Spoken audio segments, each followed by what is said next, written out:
Ay, amazing day mga kakotse. Halika, mga kakotse, samahan niyo ako. Meron ako ipapakita sa inyo.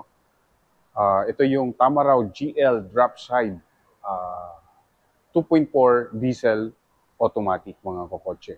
Ayan. Di ba?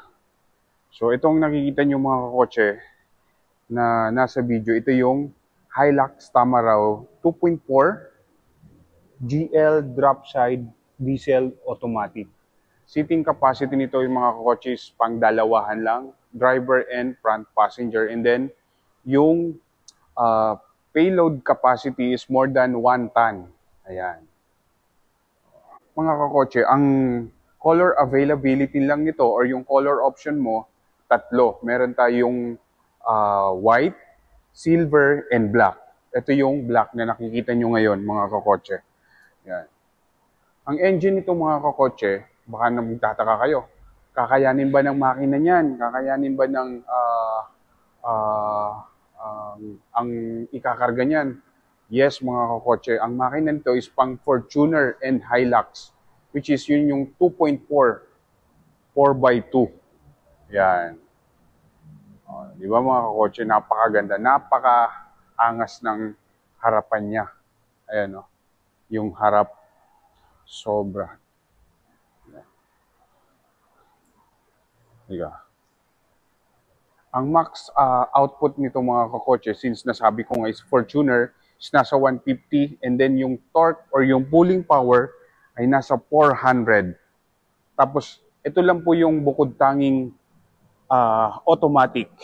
Ayan. Yan mga kakotse. Ito lang, nag-iisa lang po yung automatic natin sa Tamaraw. Yun yung GL drop side. Kasi meron din tayong isang drop side, yun naman yun yung manual natin. Baka malito kayong mga kakotse ha. Pag GL, yun yung automatic. Yan. Okay? Yan. So, sariwain muna natin, pagsawaan muna natin mga kakotse yung exterior niya. Yan. Wow, pakaganda. Yan. Sa chassis nito mga kakotse, yung suspension nito, yung harap is naka-coil. Ayan. Naka-coil siya. IFS coil. Ayan. Ayan. And then for the rear, naka-muelya siya. Siyempre, yung purpose nito mga coaches, yung pag may construction ka or merchandising, ayan, naka-rigid lift spring. And then for the brake naman, yung rear niya is naka-drum brake. And then for the front, naka-disc brake na rin siya mga kakotse. O, di ba? Yan.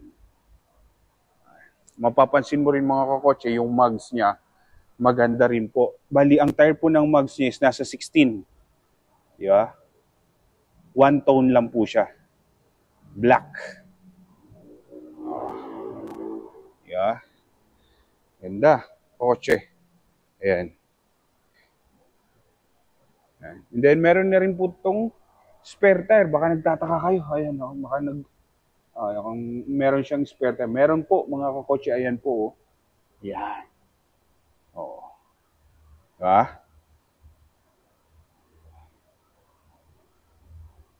Ayan.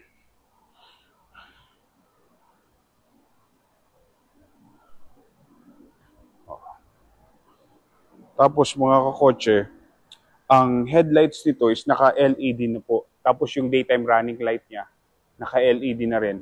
Tapos ito lang yung bukod tangi, yung Toyota logo niya is naka-silver. Yan. Tapos yung grill niya naman po is color black, tapos ito yung body color. Pag yung white niya or yung silver, naka-body color din po ito. Yan. Yan. Okay. Yan yung sa exterior niya mga kakotse. Ito,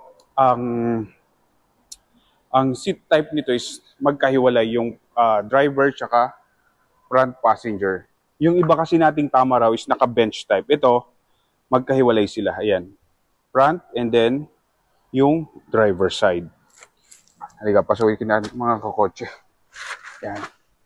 Tapos itong GL drop side, ito lang yung bukod tanging naka 7-inch display audio.